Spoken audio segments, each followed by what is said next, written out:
Bonjour, soyez les bienvenus. Nous sommes ici sur le Jobstick, le forum des métiers, du numérique, de l'innovation. Avec moi, Sylvie Mélisieux. Alors vous êtes tombée dedans comme vous étiez petite, hein, c'est un petit peu ça. Vous vous occupez aujourd'hui de deux structures. EPSI, qui est une école d'ingénieurs en informatique, et WIZ, qui forme au métier du marketing numérique. Je l'ai bien résumé? Alors oui, alors je suis tombée dedans quand j'étais petite. En effet, je suis ingénieure en informatique au départ. Et puis maintenant, je m'occupe donc, je dirige deux campus, EPSI et WIZ sur Montpellier. Alors WIZ, c'est une école pas uniquement de marketing digital. On forme des jeunes de bac à bac plus 5 au métier de la communication digitale, du marketing digital, tout à fait, et puis aussi au niveau des techniques de développement web et de la gestion de projets web. Est-ce qu'on peut, pour être très précis, donner quelques évolutions, quelques finalisations métiers précises de ce à quoi mènent ces études? Alors là, je vous ai parlé de ce qu'on faisait sur les 3 premières années. Sur l'année 4 et 5, je n'avais pas fini. Nous formons les jeunes au marketing digital.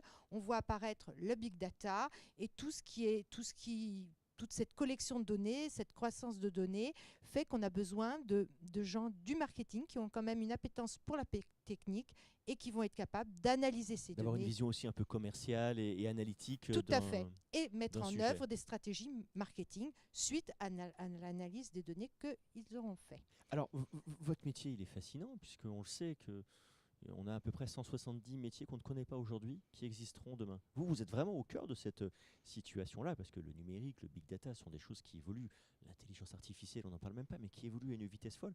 Comment vous arrivez à suivre tout Alors, ça, cette évolution? alors, il y a une véritable veille sur les métiers, sur les technologies qui apparaissent, sur les recherches qui sont faites au niveau de tous ces domaines. Et puis, bien, on est capable de former nos jeunes aux métiers émergents, mais il serait vraiment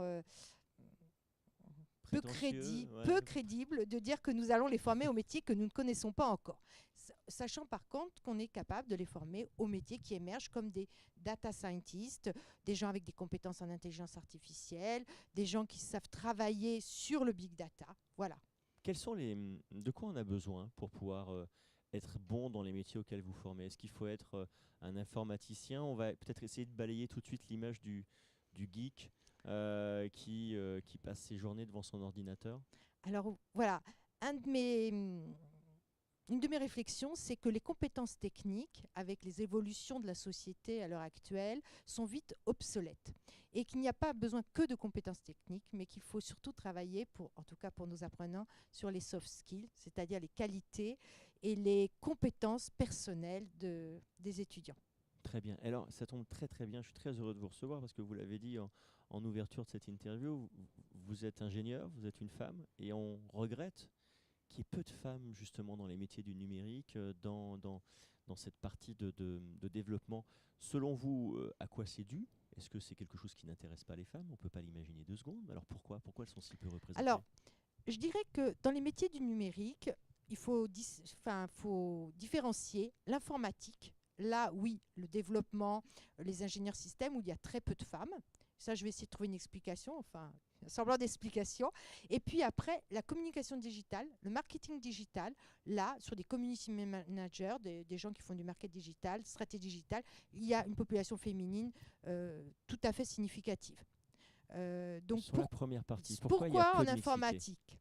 Alors, à mon époque, très ancienne, il y avait beaucoup plus d'informaticiennes, dans le sens où on voyait l'informatique comme une liaison avec les mathématiques. Après, il n'y avait pas cette image du geek derrière son écran, et cette image de l'informaticien rivé à son écran a été, je pense, très négative et a fait fuir la population féminine. Et puis, Donc je il nous pense manque que des c'est icônes, il nous manque des femmes qui puissent aujourd'hui témoigner. Et témoigner. on essaye de témoigner dans les lycées, dans les collèges, très tôt. Moi, je sais que je fais partie de groupes qui allons au-devant des jeunes filles pour leur dire, bah, venez, rejoignez ces métiers. Et chaque fille, à l'école, il y a moins de 2% de filles. Donc c'est très peu, mais chaque fille est recrutée, mais encore plus facilement qu'un garçon. Voilà. Très bien. Métier d'avenir donc pour les filles. Sylvie Malézieux, merci beaucoup de votre présence ici. Merci également pour votre présence derrière votre écran. On se retrouve quand vous voulez, à la maison, chez vous, sur votre ordinateur portable, votre téléphone, c'est comme vous voulez. Vous appuyez sur play et nous réapparaissons avec un nouveau sujet. À très bientôt.